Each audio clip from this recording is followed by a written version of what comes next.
प्रिय श्रद्धालुओं, जय श्री कृष्णा, जय श्री राम, जय श्री महाकाल। भगवान आकाशवाणी के माध्यम से कह रहे हैं कि मैं अयोध्या में दशरथ और कौशल्या के घर में अवतार लूँगा और सिर्फ मैं ही नहीं लूँगा बल्कि मैं अपने भाइयों के सहित आऊँगा। तो उसी आशय की चौपाई गोस्वामी तुलसीदास जी महाराज लिखते हैं, श्रवण कीजिएगा। तिनके ग्रह अवतर हों जाई, रघुकुल तिलक सुचारो भाई, नारद वचन सत्य सब करहों, परम शक्ति समेत अवतर हों।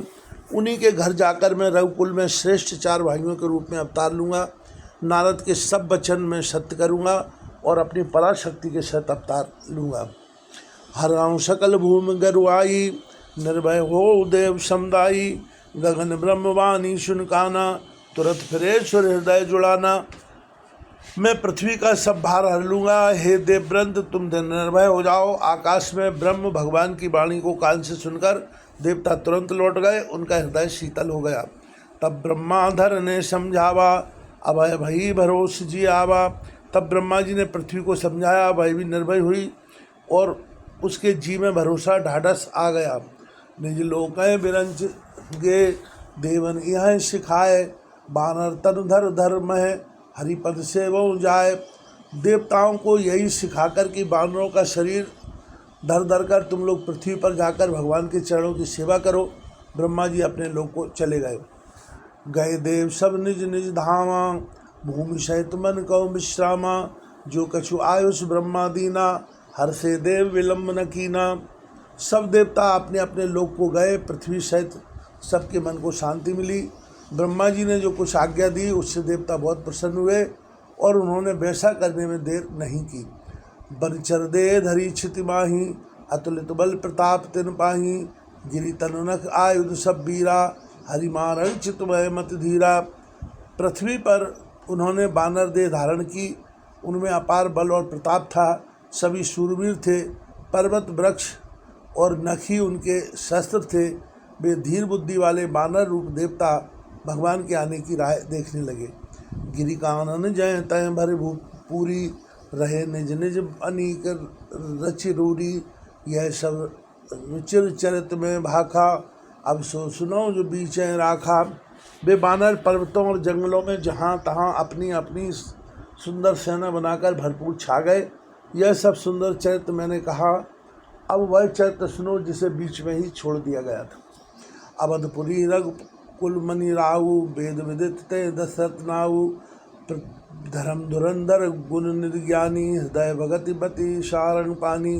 अवधपुरी में रघुकुल शिरोमणि दशरथ नाम के राजा हुए, जिनका नाम वेदों में विख्यात है। वे धर्म धुरंधर, गुणों के भंडार और ज्ञानी थे। उनके हृदय में शार्ग धनुष धारण करने वाले भगवान की भक्ति थी और उनकी बुद्धि भी उन्हीं में लगी रहती थी।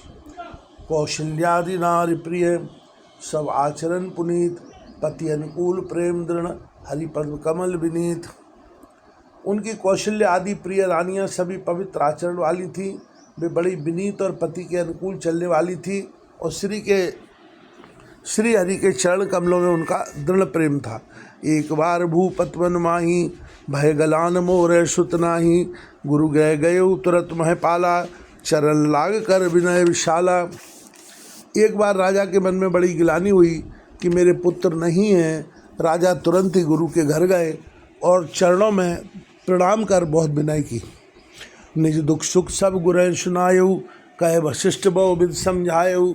धरम धीर होई ऐ सुतचारी, त्रव मन विदित भगत भय हारी। राजा ने अपना सारा दुख सुख गुरु को सुनाया। गुरु वशिष्ठ जी ने बहुत प्रकार से समझाया और कहा, धीरज धरो, तुम्हारे 4 पुत्र होंगे जो तीनों लोकों में प्रसिद्ध और भक्तों के भय को हरने वाले होंगे। संगी ऋषि वशिष्ठ बुलावा, पुत्र काम शुभ यज्ञ करावा। भगत सहित मुनि आहुत दीने, प्रगटे अग्नि चरु कर लीने। वशिष्ठ जी ने संगी ऋषि को बुलवाया और उनसे शुभ पुत्र कामिष्ठ यज्ञ कराया। मुनि के भक्ति सहित आहुतियाँ देने पर अग्निदेव हाथ में चरु हविष्यान खीर लिए प्रकट हुए। जो वशिष्ठ कछु हृदय विचारा, सकल काज हुआ सिद्ध तुम्हारा। यह हवि बाँट देव नृप जाई, जथा जोग जय भाग बनाई। और दशरथ जी से बोले, वशिष्ठ जी ने हृदय में जो कुछ विचारा था तुम्हारा वह सब काम सिद्ध हो गया। हे राजन, अब तुम जाकर इस हविष्यान पायस को जिसको जैसा उचित हो वैसा भाग बनाकर बांट दो। तब अदृश्य भय पावक सकल समय समझाए, परमानंद मगन अरस न हृदय समाये। तदनंतर अग्निदेव सारी सभा को समझाकर अंतर्ध्यान हो गए। राजा परमानंद में मग्न हो गए, उनके हृदय में हर्ष समाता न था। तब राय प्रिय नारी बुलाई, कौशल्यादि तहाँ चल आई। अर्धभाग कौशल्या दीना, उभय भाग आधे कर लीना। उसी समय राजा ने अपनी प्यारी पत्नियों को बुलाया। कौशल्या आदि सब रानियां वहाँ चली आईं। राजा ने पायस का आधा भाग कौशल्या को दिया और शेष आधे के 2 भाग किए। कई निरसो दयु रहो सो उभय भाग पुन भयु। कौशल्या के कई हाथ धर, दीने सुमित्र मन प्रसन्न कर। वह उनमें से 1 भाग राजा ने कैकेयी को दिया, शेष जो बच रहा उसके फिर 2 भाग हुए और राजा ने उनको कौशल्या और कैकेयी के हाथ पर रखकर अर्थात उनकी अनुमति लेकर और इस प्रकार मन प्रसन्न करके सुमित्रा को दिया। यह विद गर्भ सहित सब नारी, भई हृदय हर्षित सुख भारी। जादिनते हरि गर्भ आए, सकल लोक सुख संपत्ति छाए। इस प्रकार सब स्त्रियां गर्भवती हुई, वे हृदय में बहुत हर्षित हुई, उन्हें बड़ा सुख मिला। जिस दिन से श्री हरि लीला से ही गर्भ में आए तब लोकों में सुख और संपत्ति छा गई। मंदिर में सब राजें रानी, शोभाशील तेज की खानी। सुख जुत कछुक काल चल गयु, तह प्रभु प्रकट सो अवसर भयु। शोभाशील और तेज की खान बनी हुई सब रानियां महल में सुशोभित हुई। इस प्रकार कुछ समय सुखपूर्वक बीता और वह अवसर आ गया जिसमें प्रभु को प्रकट होना था। जोग लगन ग्रह बार तिथि, सकल भये अनुकूल। चर अरु अचर हर्ष जुत राम जन्म सुख मूल। योग लग्न ग्रह बार और तिथि सभी अनुकूल हो गए। जड़ और चेतन सब हर्ष से भर गए, क्योंकि श्री राम का जन्म सुख का मूल है। नवमी तिथि मधुमास पुनीता, सकल पक्ष अविजित हरिप्रीता। मध्य दिवस अति शीत न घामा, पावन काल लोक विश्रामा। पवित्र चैत का महीना था, नवमी तिथि थी, शुक्ल पक्ष और भगवान का प्रिय अभिजित मुहूर्त था। दोपहर का समय था, न बहुत सर्दी थी न बहुत गर्मी थी। वह पवित्र समय सब लोगों को शांति देने वाला था। शीतल मंद सुरभि भय बाऊ, हर्षित सुर संतर मन चाऊ। बन कुसुमित गिरिगन मनियारा, शिवय सकल सरता मृतुधारा। शीतल मंद और सुगंधित पवन बह रहा था। देवता हर्षित थे और संतों के मन में बड़ा चाव था। वन फूले हुए थे, पर्वतों के समूह मणियों से जगमगा रहे थे और सारी नदियां अमृत की धारा बहा रही थी। सो अवसर विरंच जब जाना, चले सकल सुर साज विमाना। गगन विमल संकुल सुरजू था, गावें गुण गंधर्व वरु था। जब ब्रह्मा जी ने वह भगवान के निकट होने का अवसर जाना, तब उनके समेत सारे देवता विमान सजा सजा कर चले। निर्मल आकाश देवताओं के समूह से भर गया। गंधर्वों के दल गुणों का गान करने लगे। बरसें सुमन सुअंजल साजी, गए गए गगन दुंदुभी बाजी। अस्तुत करे नाग मुनि देवा, बहु विध लाभ निज निज सेवा। और सुंदर अंजलियों में सजा सजाकर पुष्प बरसाने लगे। आकाश में घमाघम नगाड़े बजने लगे। नाग मुनि और देवता स्तुति करने लगे और बहुत प्रकार से अपनी अपनी सेवा उपहार भेंट करने लगे। सुर समूह विनती कर पहुँचे निज निज धाम, जगनिवास प्रभु प्रगटे अखिल लोक विश्राम। देवताओं के समूह विनती करके अपने अपने लोक में जा पहुँचे।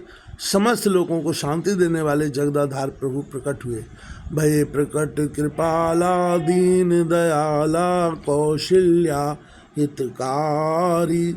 हर्षित महतारी मुनि मनहारी, अद्भुत रूप विचारी। लोचन अभिरामा तनुगन श्यामा, निज आयुध भुज चारी।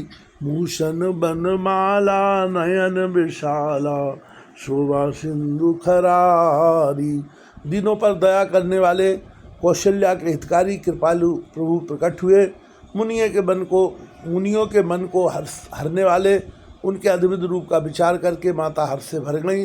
नेत्रों को आनंद देने वाले मेघ के समान श्याम शरीर था। चारों भुजाओं में अपने खास आयुध धारण किए हुए थे, दिव्य आभूषण और बनमाला पहने थे, बड़े बड़े नेत्र थे।